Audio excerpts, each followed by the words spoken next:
Hi! Hello world! Without respect, love is lost. Without caring, love is boring. Without honesty, love is unhappy. Without trust, love is unstable. What you put into your relationship with yourself is what you will get back. It's never a waste investment. Even if your partner is not putting into the relationship what they should, by cultivating these traits, you are improving your relationship with yourself and everyone else. You deserve the same kind of love that you give. Know your worth. Wait for the person who wants a relationship that's not about perfection or status but about depth of connection and intimacy. Wait for the person who sees the beauty of you, who you are, not the person who only see what they want to see. Wait for the person who is patient enough to learn you and understand your feelings, not the person who only wants you to feel what they feel. Wait for the person who's not afraid to show their true emotions, not the person who tries to hide who they are behind the mask and runs away when it starts to slip off. Wait for the person who wants all of you and all your perfect imperfections. By Joel Clemons. Anna reunite with Isabella, her Dancing with the Stars other contestant before. Anna and Michelle asking us guys if we miss them a little bit. Znowu wy. Znowu spotkaliśmy się. No, dawno się nie widzieliśmy. No. Dlaczego dawno ostatni raz? No. Widzieliśmy się ostatni raz na chwilę. Oh, what a caption of yours, Anna, as you are saying, are you beautiful? Two people? Oh, my answer, yes, inside and out as a person. I am confident with my answer.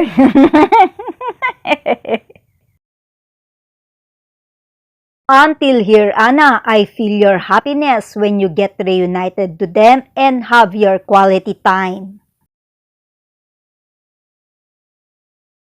On this story of Anna, she shared to us the spirit of this gift giving, as she is saying her thank you to all who gave her the present, like Sen Sumare. As she said, these cosmetics as gold as I have been faithful to them consistently since 2020 when Mark was only beginning to become more recognizable. It's amazing to see you to grow. Same with Westfield Mokoto perfume. The remarkable scent of Giorgio Armani. This Boho Boko perfume, as she captioned it with, "Dear, congratulations on more magical turns. You always take me to another dimension." And she didn't forget her thank you to Michael Kors, as these are all the luxurious brands that been with Anna this year and for the previous years. And to all, happy season's greetings and share to everyone the spirit of giving. On Anna's story today, she captioned it with, "Guys, I have moved mornings with Ama into roles. I really care about us getting closer. I want to listen and most of all, really hear you. So do you stop for a moment, think and answer the question. I'm looking forward to this and you on it. In the meantime, I send you kisses and wish you a beautiful Monday in this festive mood."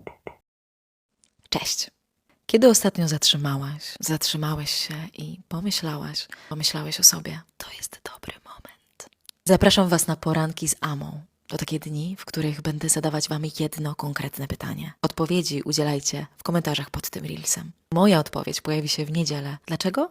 Dlatego, że bardzo zależy mi na tym, żeby to przede wszystkim Was usłyszeć. Nie bój się, to jest bezpieczna przestrzeń. Pytanie na dziś to, co czynicie Tobą? PS.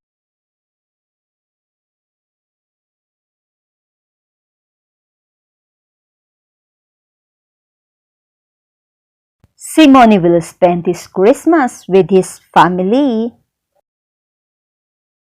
Simone, hoping you are just doing fine and everything in good health. Simone at Nova Medis with Massimiliano Sparacello.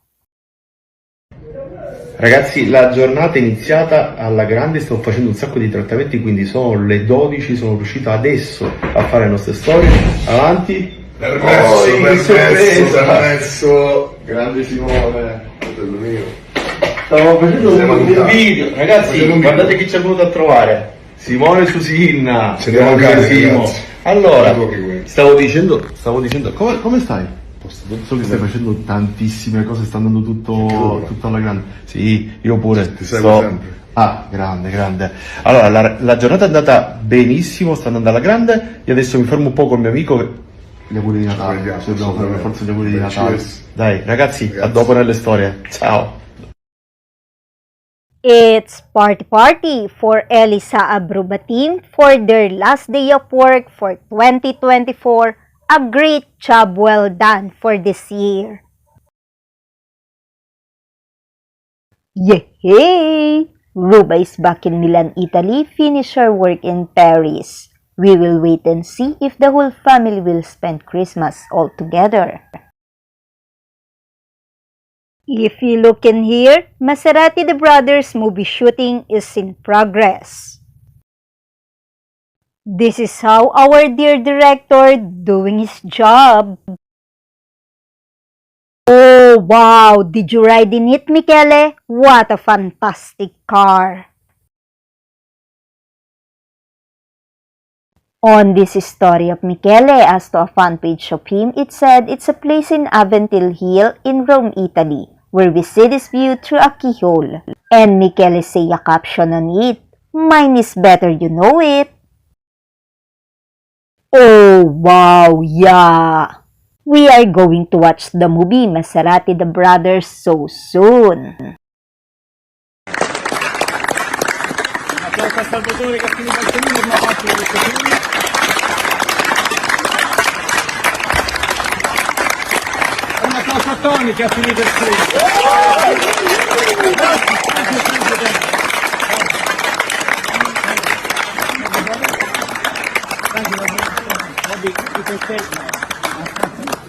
That's the end of the first half of the shoot. Thank you all so much.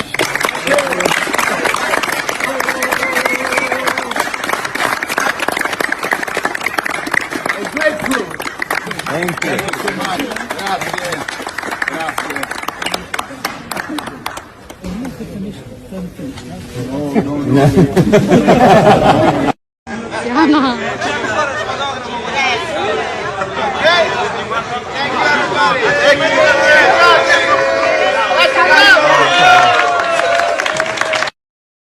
Let's all cross our fingers that it will be shown worldwide. Here's a glimpse of one of the exciting scenes from the Maserati movie. Let's all watch it.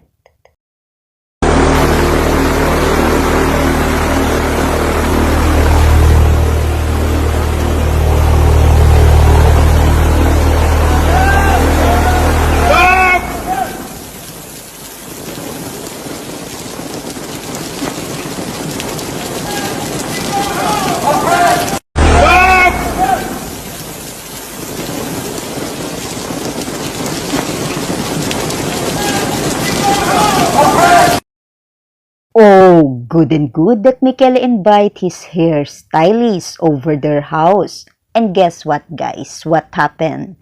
And as to my guess, they play and he just won only one game over 10 games. But the big question, is Michele the one who play with him? Or it's Michele's son? What is your guess, guys? Play time for relaxation, isn't it? Look in here, the family of Michele, how happy they are on their bonding time.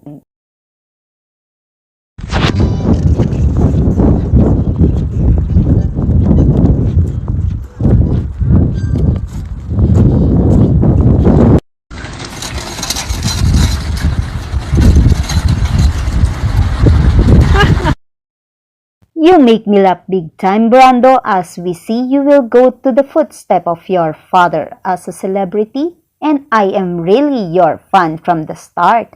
Lovely to see you and hear you how you love your fan. Watch it. Give five. Give five. Very good.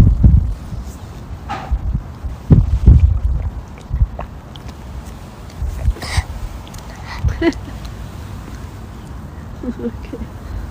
Not just that. Are you good, guys? I love you, everyone. Who is everyone? Who are you talking to? The fans. Brando, you're so cute overload, and not that the handsomeness of you is screaming power. If the kids are happy, Mama Ruba is happy too. Yes, the family time as Ruba and Michele have the same story as they are on an ice skating rink. Marcus, you grow up stunningly dashing, like your parents.